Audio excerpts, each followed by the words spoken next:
Good afternoon, everyone. Thanks for coming out.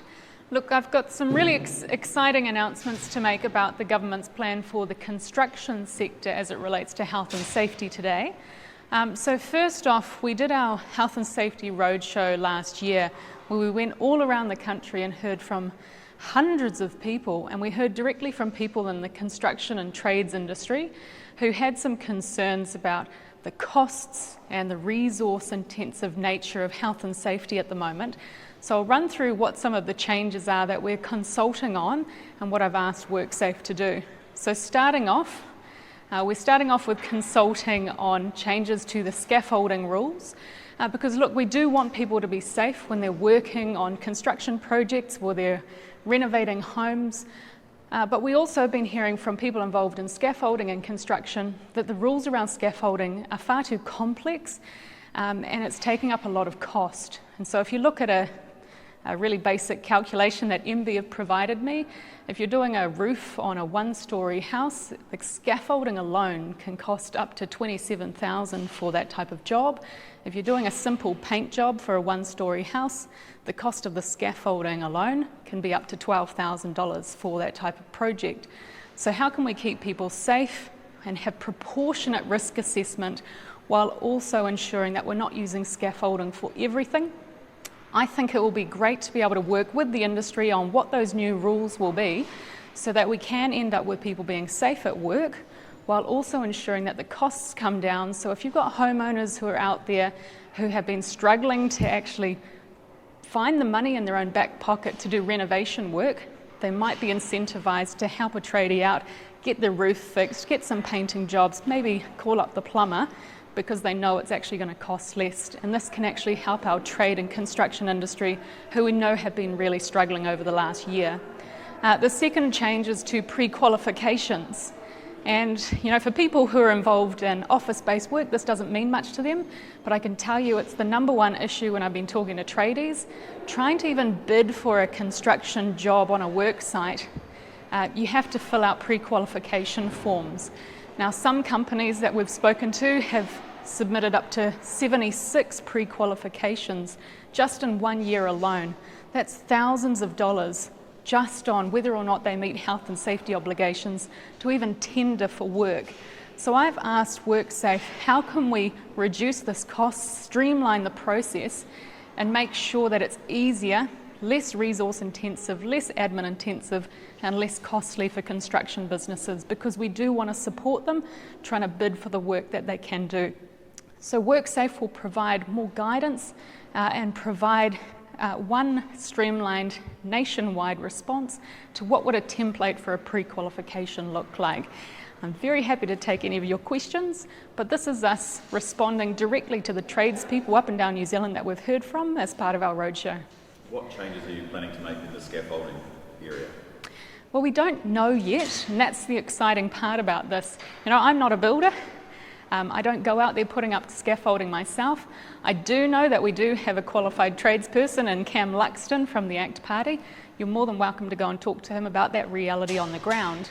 But we are going to work with the industry, people who are painters, roofers, construction people, builders, to figure out what would be that proportionate hierarchy of need. When would it be appropriate just to use a step ladder, a harness, or full scaffolding? Because we don't want to look to the past when we didn't use scaffolding at all. We want to move to the future where it's about proportionate risk. But you must know what some of the people have said in these roadshows about what makes the scaffolding so complex and what can be changed to make it easier and less expensive. Well, the real fear is that the rules at the moment seem very unclear, and so people believe that at any level on a one-storey house, they need to be using scaffolding. We don't think that that's appropriate. It is possible for us to keep people safe, but also recognise that there might be disproportionate cost to some of those activities in relation to the safety level. So how do we ensure that no fewer people are worse off? How do we ensure people aren't worse off at all? While also ensuring that we're getting the proportionate risk right And people can use step ladders if that's appropriate for that type of job, or they could use harnesses, or they could use scaffolding.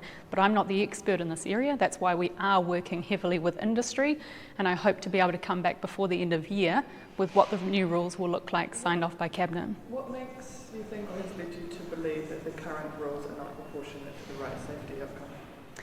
Well, that's what we've been hearing from industry. I'm very happy for you to talk to people who are involved in this sort of stuff, like the certified builders or Scaffolding Access and Rigging New Zealand. I note that they both have been welcoming the changes today.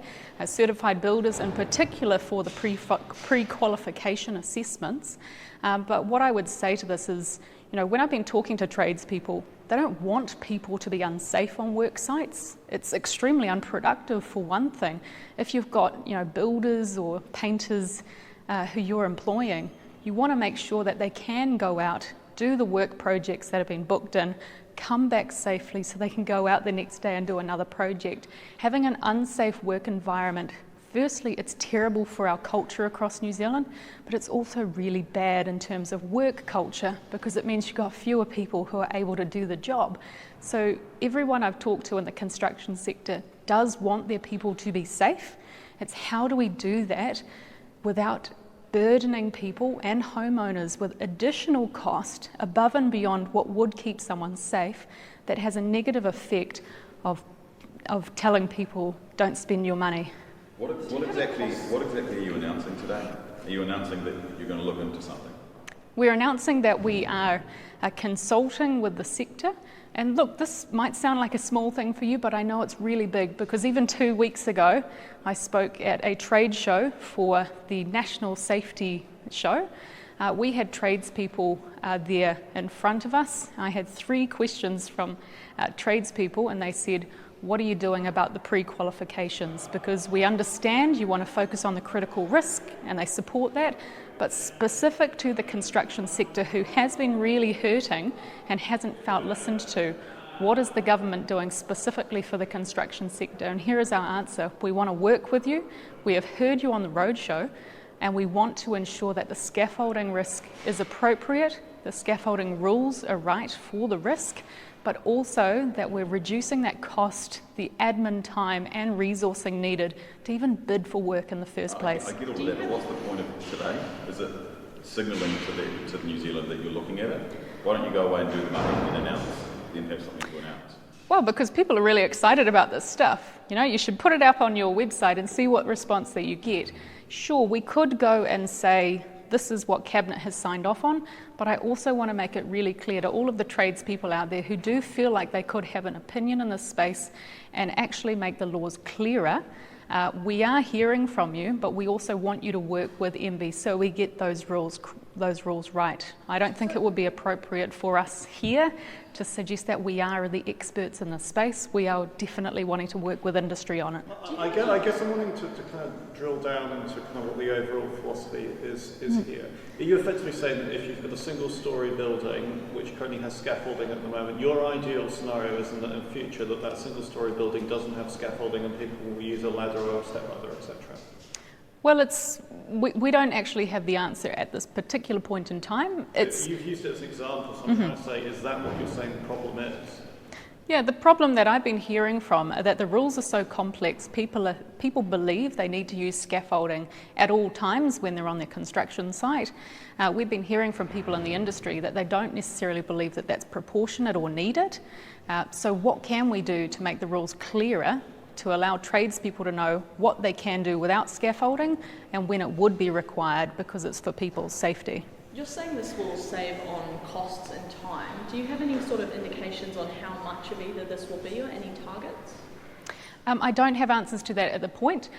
We do have some high-level figures from MB about what the status quo is in terms of those costs to scaffolding, but because we don't know exactly what the rules we're going to, I can't give you a definite in terms of the cost saving, but I can guarantee you it will save money.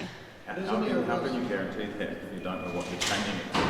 Because we're not staying with the status quo. If I've got a 3-storey house and I still need scaffolding, how can you guarantee that it's going to save you money if you don't know what you're changing?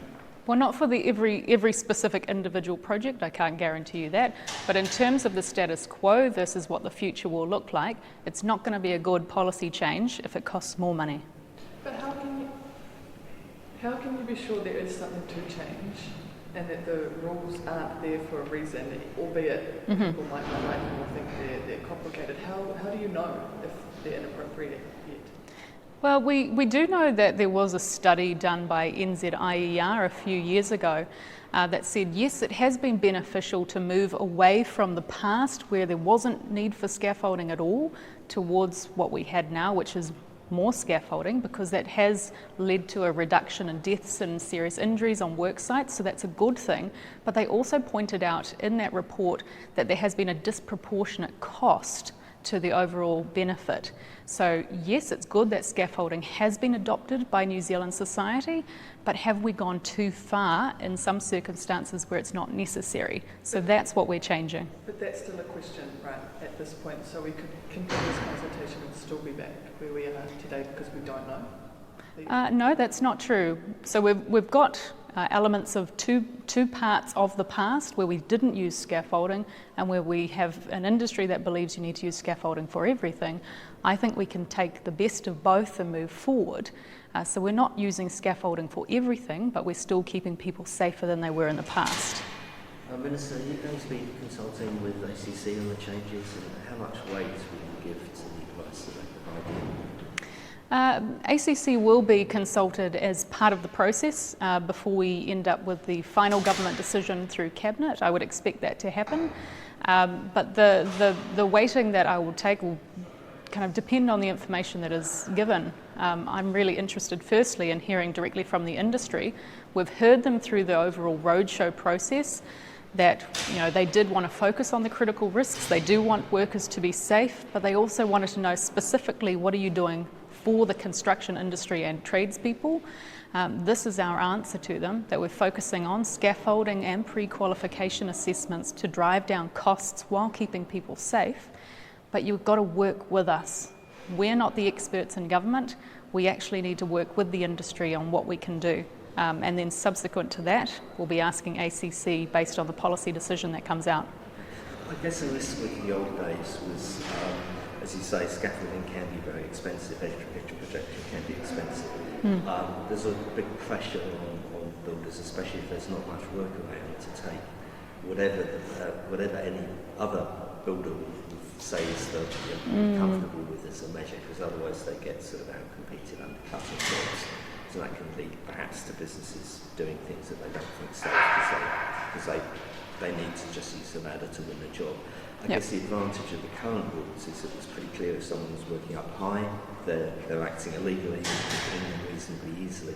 As soon as you bring that flexibility in, doesn't it become a bit harder to enforce those rules and to make sure we don't sink back to the lowest common denominator? Look, you raised an issue that I know that is a concern of the construction industry, and I've heard from a lot of people about, well, how do I keep my people safe? Because isn't there another company that will be out there that won't want to keep their people safe and I'll be undercut from them? In part, this is, I think, where the pre-qualification assessment has borne out, where before you can even tender for work, you need to sign off on what your health and safety plans and your obligations look like. I think we have gone too far that way because it is a huge cost, and we've been hearing from businesses that it's a big tick box exercise and costs a lot of money. Bearing in mind a lot of these pre-qualifications are annual fees, and so they need to update them every year even if they didn't get the work. How do we ensure that you have that safety standard so there are still pre-qualifications, but they're far easier and they're less costly for you to administer? So this is not about completely removing rules and regulations on keeping people safe on work sites. It's about having rules based in reality.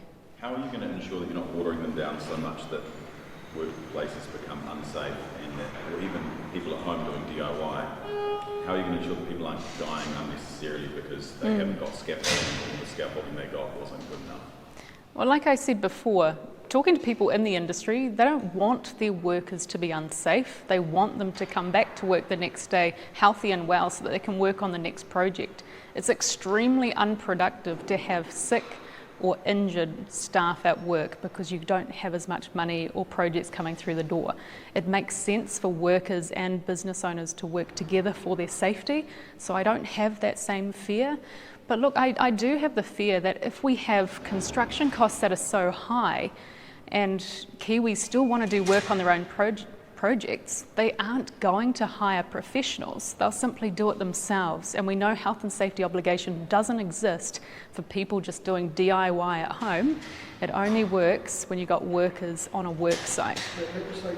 So you're trusting employers to do the right thing on health and safety, yet your own statistics that you referred to earlier shows that the death and accident rates were higher for the scaffolding that was taking place. So how can you be so confident that if you relax the rules, you might not go back to a similar position? I don't think we will go back to the past. I think we can find a way forward because the culture around New Zealand has actually changed over the last few years. You know, it's what workers expect on a work site that has changed as well. You know, I constantly hear from people that when they get new employees coming in, what they expect has been very different from a generation before and a generation before that, where it may have been more about having common sense and looking out for yourself.